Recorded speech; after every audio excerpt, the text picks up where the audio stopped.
Hello everyone, welcome back to my channel. I am Renu और आज हम लोग पढ़ने वाले हैं यहाँ पर एसिड बेसिक सॉल्ट्स में से bases and salts formation. Okay, so let's we start our topic. सबसे पहले हम बात करेंगे बच्चों के बेसेस एक्चुअल में होते क्या हैं।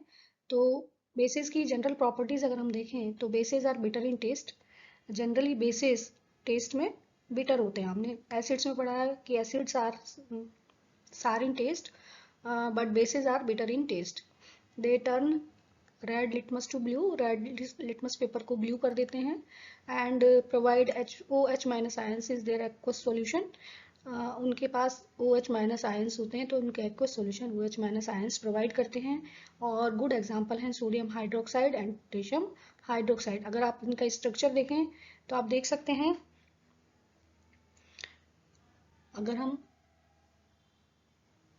सोडियम हाइड्रोक्साइड की बात करते हैं तो formula is that, and potassium hydroxide की बात करते हैं तो बच्चों फार्मूला आपके पास ये होता है।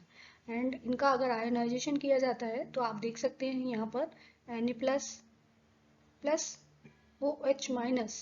तो इसलिए हम कहते हैं कि जो भी बेसेस हैं वो उनके एक्वस सॉल्यूशन में OH आयंस प्रोवाइड करते हैं, इसीलिए वो बेस होते हैं।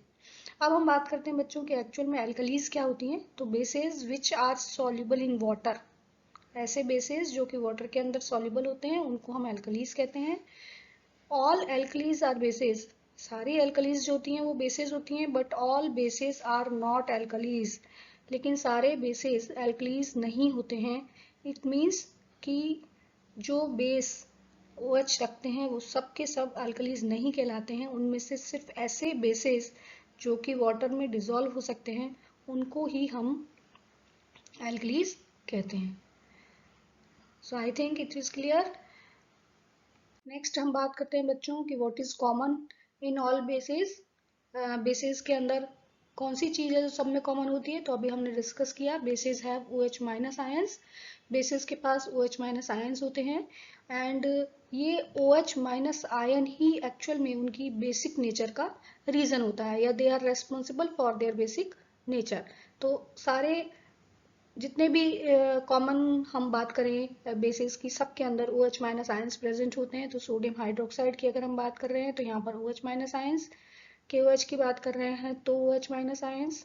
और भी अगर आप एग्जांपल लेना चाहें तो आप यहाँ पर बात कर सकते हैं NH4OH, माइल्ड बेस है, NH4 plus OH minus ions. ठीक है, तो जितने भी बेसिस हैं, आप कैल्शियम हाइड्रोक्साइड की बात करें तब भी आप देखेंगे calcium plus and OH minus. Clear. तो इस तरह से ये जो आयंस हैं यहाँ पर OH की जो प्रेजेंस है उसके बेसिस पर हम इनको बेसिस की कैटेगरी में रखते हैं। नेक्स्ट हम बच्चों बात करते हैं कि जैसे हमने एसिड्स में पढ़ा था strong bases, strong acids and weak bases. तो यहाँ हम बात कर रहे हैं स्ट्रॉन्ग बेसिस की एंड वीक बेसिस की। तो सबसे पहले हम बात कर लेते हैं स्ट्रॉन्ग बेसिस कौन से होते हैं। तो ऐसे बेसिस जो कि कंप्लीटली आयोनाइज हो जाते हैं वाटर के अंदर डिजोल्व करने पर और लार्ज अमाउंट में OH आयंस प्रोवाइड करते हैं, उनको हम स्ट्रॉन्ग बेसिस कहते हैं। लार्ज अमाउंट में OH माइनस आयंस प्रोवाइड करते हैं, इसलिए वो स्ट्रॉन्ग बेसिस कहलाते हैं। और इसके गुड एग्जांपल होते हैं NaOH एंड KOH। तो ये आप अच्छे से लर्न करिए क्योंकि स्ट्रॉन्ग बेसिस शॉर्ट क्वेश्चंस में पूछ लिया जाता है। Right the name of 2 strong bases और 2 वीक बेसिस, तो ये आप इनको लर्न कर सकते हैं। Bases which are partially ionised, ऐसे बेसिस जो कि पार्शियली आयोनाइज होते हैं, और क्योंकि वो पार्शियली आयोनाइज्ड हुए हैं, पूरी तरह से आयोनाइज नहीं होते हैं, इसलिए OH माइनस आयंस कम प्रोवाइड करते हैं, लेस अमाउंट में प्रोवाइड करते हैं। So these are known as weak bases, उनको हम वीक बेसिस कहते हैं। एंड इसका गुड एग्जाम्पल है NH4OH। Reaction of basis, basis कैसे किस तरह से किसके साथ रिएक्ट करते हैं। तो सबसे पहले हम बात करते हैं मेटल्स के साथ जब बेसिस की रिएक्शन होती है तब क्या फॉर्म होता है। तो बेसिस जब मेटल्स के साथ रिएक्शन करते हैं तो salt and hydrogen gas provide करते हैं। और यहाँ पर हमने एग्जांपल लिया है sodium hydroxide when react with zinc तो आपके पास फॉर्मेशन हो रहा है Na2ZnO2, सोडियम जिंकेट। इसको हम कहते हैं बच्चों सोडियम जिंकेट।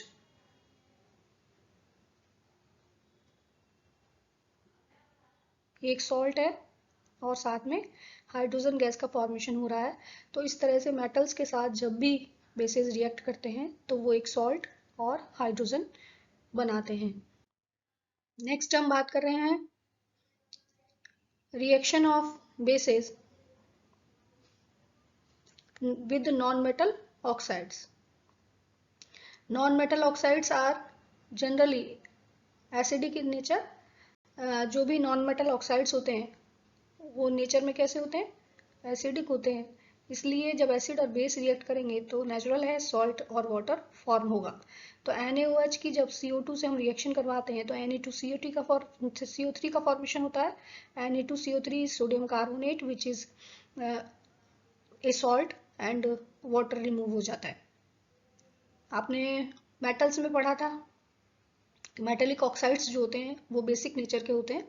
यहाँ पर हम पढ़ रहे हैं non metallic oxides always acidic in nature.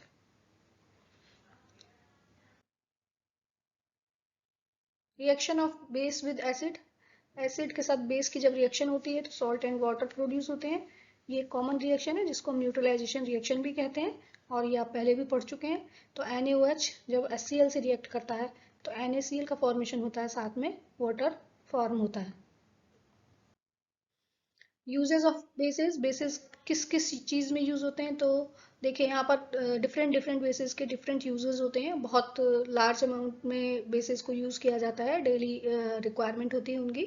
Magnesium hydroxide is a mild base.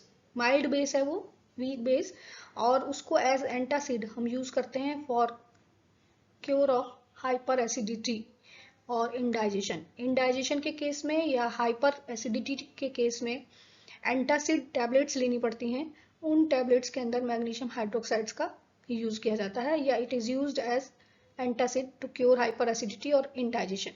Calcium hydroxide it is used in manufacture of bleaching powder. Calcium hydroxide bleaching powder बनाने के लिए यूज किया जाता है। सोडियम हाइड्रोक्साइड बेस है and it is used for formation of soap, paper and it is used in rayon industries. Sodium carbonate is also base. It is used for removing hardness of water. Hardness of water को remove करने के लिए sodium carbonate का use किया जाता है। And sodium hydrogen carbonate is used in fire extinguisher and in bakeries for making cakes and bread. Clear? Now बच्चों next जो टॉपिक है एसिड बेसिस एंड सॉल्ट्स में से दैट इज द सॉल्ट। तो how salts are formed. Salts कैसे form किए जाते हैं तो salts are formed by the reaction of acid and base. ये हम पढ़ चुके हैं बार बार, एसिड में भी हमने पढ़ा था, बेस में भी हमने पढ़ा है। तो अगर हम एसिड की बात करें तो HCl प्लस NaOH अगर हम लेते हैं तो वाटर एंड सॉल्ट का फॉर्मेशन होता है एंड फॉर्मूला इज NaCl। तो अगर हम यहाँ पर बात करें तो देखिए सॉल्ट्स जो हैं वो सिर्फ हम खाने वाले नमक को ही सॉल्ट नहीं कहते हैं। एक्चुअल में जो भी किसी भी एसिड या बेस की रिएक्शन से एक न्यू कंपाउंड फॉर्म हो रहा है with water that is known as salt. और उस सॉल्ट का नाम सिर्फ कॉमन सॉल्ट ही नहीं होता है। यहाँ पर हम कुछ और डिफरेंट सॉल्ट्स के बारे में डिस्कस करेंगे। तो आइए हम डिस्कस करते हैं कि एक्चुअल में सॉल्ट्स क्या होते हैं और उनको हम किस तरह से स्टडी कर सकते हैं। तो salts are basically formed by the reaction of acids and bases. Salts acid and bases की रिएक्शन से फॉर्म होते हैं। They are generally solid in nature, generally solid होते हैं। उनके melting point and boiling points बहुत हाई होते हैं। क्यों होते हैं? क्योंकि वो आयनिक कंपाउंड्स होते हैं एंड आयनिक कंपाउंड्स के जो बॉन्ड होते हैं वो दो डिफरेंट आयंस के कॉम्बिनेशन से फॉर्म होते हैं। तो वो जो आयनिक बॉन्ड्स हैं वो काफ़ी स्ट्रॉन्ग बॉन्ड्स होते हैं, इसलिए इनके melting point and boiling points high होते हैं क्योंकि सॉल्ट्स जो हैं आयनिक कंपाउंड्स होते हैं। They are soluble in water. Salts water के अंदर सॉल्युबल होते हैं और सॉल्यूशन ऑफ सॉल्ट्स जब उनको डिजोल्व कर देते हैं तो they conduct electricity because they are ionic in nature. क्योंकि वो किससे फॉर्म हो रहे हैं? आयन से फॉर्म हो रहे हैं। और जब आपको मालूम है कि किसी भी सॉल्यूशन के अंदर जब इलेक्ट्रिसिटी पास की जाती है तो कंडक्शन किसके थ्रू होता है? आयंस के थ्रू होता है। अगर उस सॉल्यूशन के अंदर positive and negative ions present होते हैं तो वो मूव करते हैं, और उसी कंडीशन में वहां पर इलेक्ट्रिसिटी भी मूव होती है, तो they are good conductor of electricity, या they conduct electricity. Family of salts यानी जिस भी सॉल्ट के अंदर जो कंपाउंड या जो एलिमेंट प्रेजेंट है उसके बेसिस पर उसको हम किस तरह से कैटेगराइज कर सकते हैं। तो फैमिली ऑफ सॉल्ट्स की अगर हम बात करते हैं तो सॉल्ट्स जो होते हैं या वो सेम पॉजिटिव आयंस होते हैं या उनके अंदर सेम नेगेटिव आयंस होते हैं, तो इस बेसिस पर उनको सेम फैमिली में रखा जाता है। फैमिली ऑफ सॉल्ट्स का मतलब वो अगर सिमिलर है किसी भी फॉर्म में, चाहे पॉजिटिव आयंस उनके सेम है या उनके नेगेटिव आयंस सेम है, उसके बेसिस पर हम उनको फैमिली एक कैटेगरी में या एक टेबल के रूप में उनको शो करते हैं। वो जो टेबल है उसको हम फैमिली ऑफ सॉल्ट्स कहते हैं। तो यहाँ पर अगर हम सोडियम सॉल्ट्स की बात करें तो सारे सोडियम सॉल्ट्स के अंदर जो कॉमन होगा वो क्या होगा? पॉजिटिव आयंस सोडियम ही होंगे। तो sodium chloride and sodium sulphate, देखिए यहाँ पर अगर हम इसको लिखने की कोशिश करते हैं तो सोडियम क्लोराइड इस तरह से लिखेंगे एंड सोडियम सल्फेट Na2SO4, दोनों के अंदर सोडियम कॉमन है एंड इनके जो नेगेटिव आयंस हैं या नेगेटिव ग्रुप्स जो हैं वो डिफरेंट हैं। तो ये सोडियम सॉल्ट्स कहलाते हैं क्योंकि ये सोडियम इनके अंदर एक कॉमन फैक्टर होता है। क्लियर? ये हम क्या कहेंगे? इनको सोडियम सॉल्ट्स कहेंगे। एंड अगर हम बात कर रहे हैं ऐसे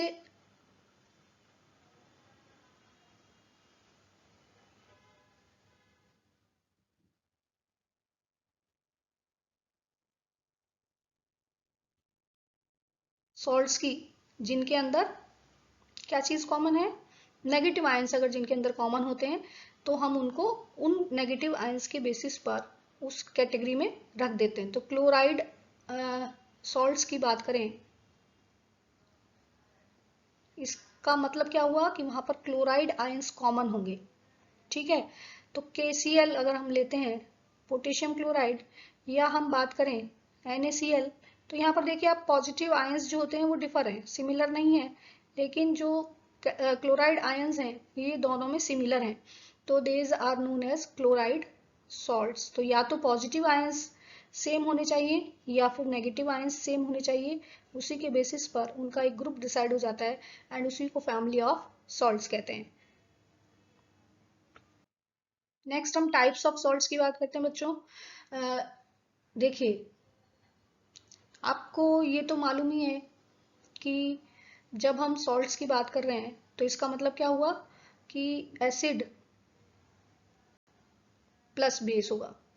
ठीक है, अब एसिड एंड बेस में, एसिड और बेस में से कौन सा स्ट्रॉन्ग है और कौन सा वीक है उसके बेसिस पर उनके टाइप्स डिसाइड होते हैं। तो मान लीजिए एसिड भी स्ट्रॉन्ग है और बेस भी स्ट्रॉन्ग है, दोनों ही केसेस में जो सॉल्ट फॉर्म होगा दैट इज न्यूट्रल। जितने अमाउंट में H+ आयंस मिलेंगे उतने ही अमाउंट में OH- आयंस मिलेंगे, और इसलिए ये जो सॉल्ट फॉर्म हो रहा है that is neutral in nature. Strong acid और स्ट्रॉन्ग बेस से बनने वाला जो सॉल्ट होता है उसको हम न्यूट्रल सॉल्ट कहते हैं। And pH of that solution is 7। Neutral salt की जो pH होती है वो pH कितनी होती है? इक्वलेंट टू 7 होती है। तो इसको हम क्या कहेंगे? न्यूट्रल सॉल्ट कहेंगे। एसिडिक सॉल्ट की अगर हम बात करें तो अब जहां पर रिएक्शन किस किस के बीच में हो रही है? HCl and NH4OH, weak base and strong acid. HCl is strong acid और NH4OH इज वीक बेस। जब इन दोनों के बीच में रिएक्शन होगी तो देखिए H+ ions completely ionisation of HCl से आपको जो आयन मिलेंगे H+, ये कंप्लीटली आयोनाइज हो जाएगा क्योंकि स्ट्रॉन्ग एसिड है तो H+ आयंस का कंसंट्रेशन ज्यादा होगा। और NH4OH की अगर हम बात करते हैं तो जब इसका आयोनाइजेशन होता है तो NH4+OH में OH की जो परसेंटेज होती है वो कम होती है। तो दोनों जब सेटिस्फाइड होंगे एक दूसरे के साथ H और OH, तो उसमें रेशियो किसका ज़्यादा होगा, क्योंकि यहाँ स्ट्रॉन्ग एसिड हमने यूज़ किया है, तो ये जो सॉल्ट्स होगा ये एसिडिक नेचर का होगा और इसको हम एसिडिक सॉल्ट कहेंगे। इसकी जो pH होगी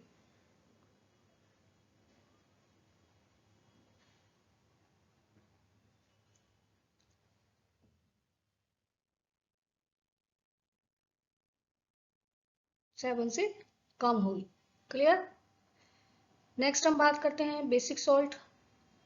तो weak acid and strong base, acid weak होगा एंड बेस स्ट्रॉन्ग होगा, उस कंडीशन में जो सॉल्ट का फॉर्मेशन होगा वो कैसा होगा, बेसिक होगा, क्योंकि उसमें OH की जो क्वांटिटी है वो ज़्यादा होगी, इसीलिए ये सॉल्ट्स बेसिक सॉल्ट्स कहलाते हैं। तो ऐसे सॉल्ट्स जो कि वीक एसिड और स्ट्रॉन्ग बेस के कॉम्बिनेशन से फॉर्म होते हैं, उनकी pH 7 से ज़्यादा होती है, उनको हम क्या कहते हैं, बेसिक सॉल्ट्स कहते हैं। क्लियर। अब सॉल्ट्स को हम दो कैटेगरीज में डिवाइड कर सकते हैं। एक कहलाते हैं एनहाइड्रस सॉल्ट, दूसरे कहलाते हैं हाइड्रेटेड सॉल्ट्स। ऐसे सॉल्ट्स जिनके अंदर वाटर मॉलिक्यूल्स प्रेजेंट नहीं होते हैं, do not contain water molecules, उनको हम एनहाइड्रस सॉल्ट्स कहते हैं। एंड ऐसे सॉल्ट्स जिनके अंदर वाटर मॉलिक्यूल्स प्रेजेंट होते हैं, उनको हम हाइड्रेटेड सॉल्ट्स कहते हैं। ठीक है। हाइड्रेटेड सॉल्ट, अगर हम यहाँ पर सिर्फ NaCl की बात कर रहे हैं तो ये क्या हो गया, एनहाइड्रस सॉल्ट हो गया। लेकिन अगर हम यहाँ पर बात कर रहे हैं Na2CO3 dot 10H2O, it means ये हाइड्रेटेड सॉल्ट है, इसके अंदर वाटर मॉलिक्यूल्स अटैच्ड हैं, तो इसलिए इसको हम कहते हैं हाइड्रेटेड सॉल्ट। ऐसे सॉल्ट्स जिनके अंदर वाटर मॉलिक्यूल्स प्रेजेंट होते हैं उनके क्रिस्टल में, और ऐसे सॉल्ट्स जिनके अंदर वाटर मॉलिक्यूल्स प्रेजेंट नहीं होते हैं वो एनहाइड्रस कहलाते हैं, वाटर मॉलिक्यूल्स प्रेजेंट होते हैं तो वो हाइड्रेटेड सॉल्ट्स कहलाते हैं। यहाँ पर हम कुछ हाइड्रेटेड सॉल्ट्स के बारे में बात कर रहे हैं। ये जो वाटर मॉलिक्यूल्स किसी भी सॉल्ट के मॉलिक्यूल्स के साथ अटैच होते हैं उसको हम वाटर ऑफ क्रिस्टलाइजेशन भी कहते हैं, या क्रिस्टलाइजेशन वाटर भी कहते हैं। तो salts which contain molecules of water are known as hydrated salts, and number of water molecules, how many numbers are present or attached with unit formula of a substance is known as water of crystallization. Very very important definition. It अच्छा, अब उसके अंदर water molecule present हैं तो क्या ये गीले होते हैं? नहीं, सॉल्ट्स जो होते हैं वो कभी भी गीले नहीं होते हैं। It give shape and colour to the salt, वो सिर्फ उसको कलर प्रोवाइड करते हैं या एक पर्टिकुलर शेप प्रोवाइड करते हैं, गीले नहीं होते हैं, वेट नहीं होते हैं। ये जो वाटर मॉलिक्यूल्स प्रेजेंट हैं ये सिर्फ उसको शेप प्रोवाइड करते हैं, क्रिस्टल शेप में लाते हैं। यहाँ पर हम कुछ ऐसे सॉल्ट्स को डिस्कस कर रहे हैं। देखिए यहाँ पर आयरन सल्फेट की अगर हम बात कर रहे हैं तो it is green in colour. CaSO4 या जिप्सम की अगर हम बात करते हैं तो इसके अंदर भी वाटर मॉलिक्यूल्स प्रेजेंट हैं, ये व्हाइट कलर का होता है। सोडियम कार्बोनेट की अगर हम बात करते हैं व्हाइट कलर का होता है। कॉपर सल्फेट की अगर हम बात करते हैं तो it is blue in colour. तो copper sulphate CuSO4.5H2O, 5 molecules of water present हैं। यहाँ पर अगर हम बात करते हैं FeSO4 की, ferrous sulphate, this is called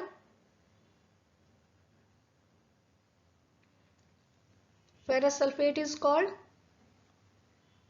iron sulphate, और 7 मॉलिक्यूल्स ऑफ वाटर प्रेजेंट हैं तो हेप्टाहाइड्रेट हो जाएगा, ये पेंटाहाइड्रेट हो जाएगा। एंड कैल्शियम सल्फेट की अगर आप बात करते हैं तो कैल्शियम सल्फेट डाईहाइड्रेट हो जाता है। एंड सोडियम कार्बोनेट की अगर आप बात करते हैं तो sodium carbonate decahydrate, 10H2O molecules present होते हैं, इसलिए उसको डेकाहाइड्रेट कहा जाता है। जब भी हम इनको हीटअप करते हैं तो इनके कलर्स जो हैं वो चेंज हो जाते हैं।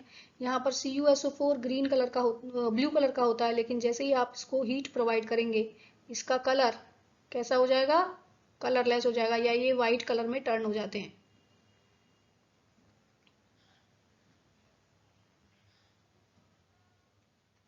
आप फिर से पानी इनके अंदर ऐड करिए, वाटर के साथ उनको मिक्स करते हैं तो वो दोबारा से ब्लू हो जाते हैं। यहाँ पर अगर आप बात करें FeSO4 की, तो फेरस सल्फेट के साथ 7 मॉलिक्यूल्स अटैच्ड हैं वाटर के। हीट करने पर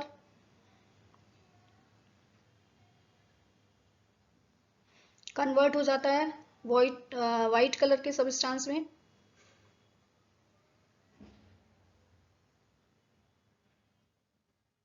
और वाटर अगर हम उसमें ऐड करें तो वो अगेन ग्रीन हो जाता है, लाइट ग्रीन कलर का सब्सटेंस होता है। इसी तरह से कैल्शियम सल्फेट की अगर हम बात करते हैं तो हीटअप करने पर it is convert into POP, इसमें से वाटर मॉलिक्यूल्स रिलीज हो जाते हैं। एंड NO2CO3 को जब हम हीटअप करते हैं तो it is convert into soda ash. 10 molecules of water जो होते हैं इसमें से रिमूव हो जाते हैं। तो इस तरह से हम ये कह सकते हैं हाइड्रेटेड सॉल्ट्स को अगर हम हीटअप करते हैं तो वो एनहाइड्रस सॉल्ट्स में कन्वर्ट हो जाते हैं और उनके कलर भी चेंज हो जाते हैं।